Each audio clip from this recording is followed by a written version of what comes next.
Virus may have been transmitted. A beautiful July day with highs pushing into the mid-80s, and we have the forecast coming up. Today, my new dad and I shot off a rocket in the park. Today, my new son and I failed to shoot off a rocket. He knew exactly what to do. It's awkward. I had no clue what I was doing. We set up the rocket. Hit ignition. And then... And then nothing.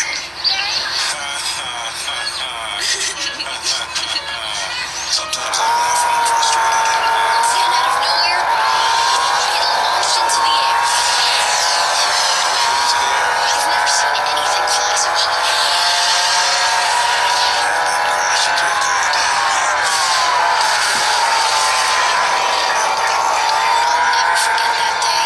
Never forget that day, even if I tried. You don't have to be perfect to be a perfect parent. Thousands of kids in foster care will take you just as you are. For more information on how you can adopt, visit adoptuskids.org. A public service announcement from the U.S. Department of Health and Human Services, Adopt U.S. Kids, and the Ad Council. Hi, it's Practical Polly's radio show. If you're just figuring out that healthier cooking oils are better than solid fats, you may be asking, now what am I going to do with all these tubs of lard?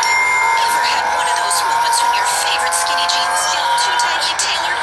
Generously apply lard to your hips and thighs, and those fancy pants will slide on like a dream. Or here's a family-friendly idea. How about making your yard into a lard fun park? Frost your driveway with a nice thick coating and give those kiddos a day no matter what time of year. Having a bad hair day? Yep. A little lump of lard can tame your flyaways in a jiffy.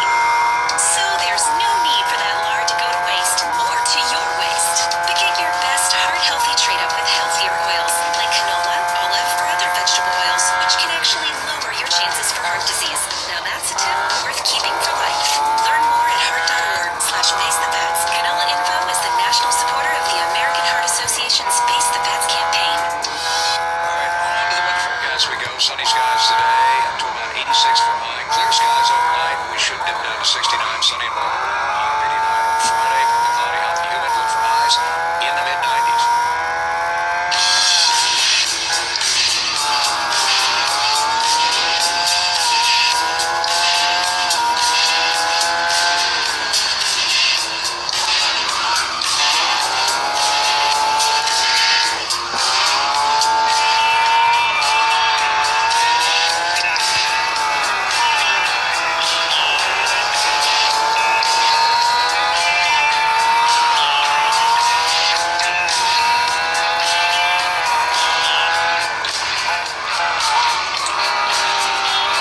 Donald Trumpster has landed in Cleveland. The TV cameras followed the taxi all the way in. Trump is still taxiing in. The Pence family is walking out there to greet the Trump family as they get off of Trump Force One. Maybe they call it Trumpist Line. And then Trump and Pence have a meet and greet sometime soon this afternoon, and CNN's making a big deal out of the fact that Trump's going to ride into town on a chopper. I think they're doing it. See, he's really not a man that people. Most candidates would motorcade him. Trump has to be above everybody. He's going to fly his own helicopter. Well, doesn't the president fly around on Marine One? Back there are two Marines. Sometimes there's three. Do you know that? Sometimes they use the deploy three at the same time for decoys. You know, there's only many routes that you can take from Joint Base Andrews to the White House. There's only so many ways you can protect that helicopter from ground-based fire or whatever, so they have two or three flying sometimes at the same time. And you never know which one the president's on. Sometimes it's just one. I mean, they mix it up, but there are two Air Force Ones, and they both go when the president goes. You just never hear about the second one. Second one takes overflow press, and you don't know which one the president's on most of the time when they go out. They don't take off identically at the same time. They're blocked from flight tracker apps.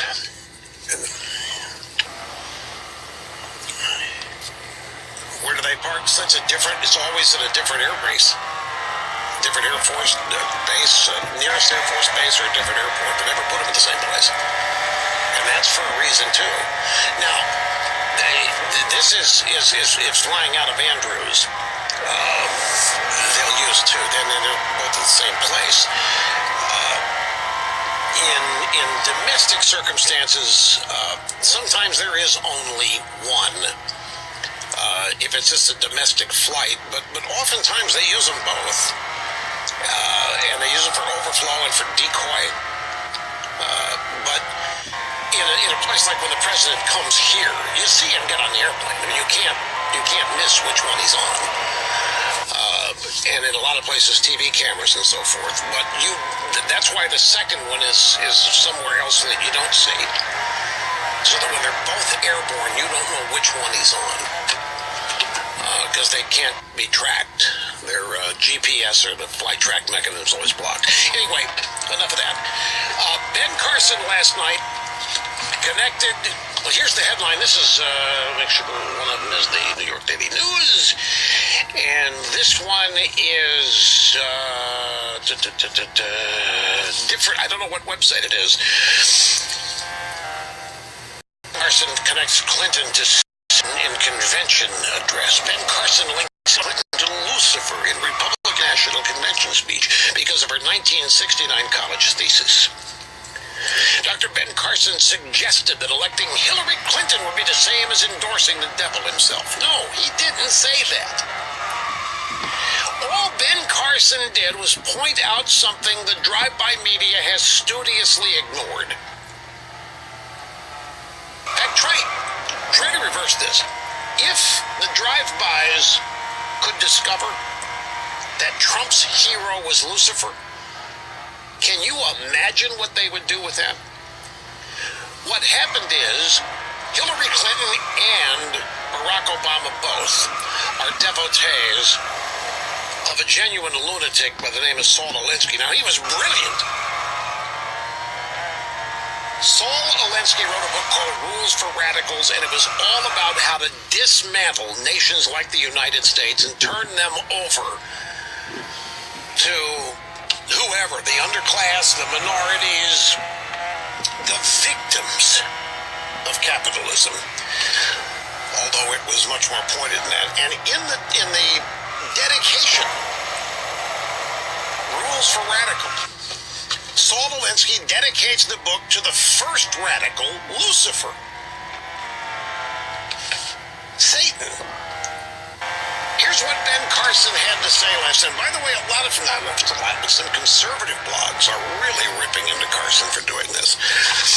Some of the blogs I've seen said that their assessment of the convention last night was the Trump kids were good, that DJ Jr. was a little bit better than Tiffany, that Christie just knocked it out of the, oh my God, what a great speech, indicting Hillary Clinton and having the audience serve as the jury for one indictment after another on her foreign policy failures and screw-ups.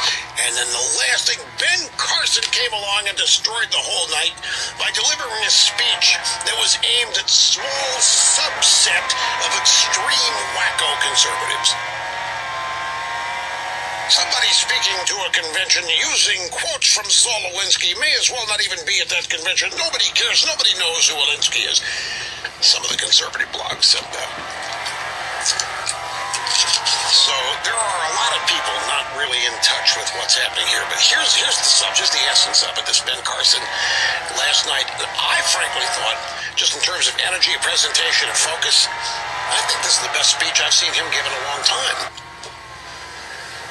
Here's a segment of it, a little portion. Let me tell you something about Saul Alinsky. He wrote a book called Rules for Radicals. On the dedication page, it acknowledges Lucifer, the original radical who gained his own kingdom. Now think about that. This is a nation where our founding document, the Declaration of Independence, talks about certain inalienable rights that come from our Creator. This is a nation where our Pledge of Allegiance says we are one nation under God. This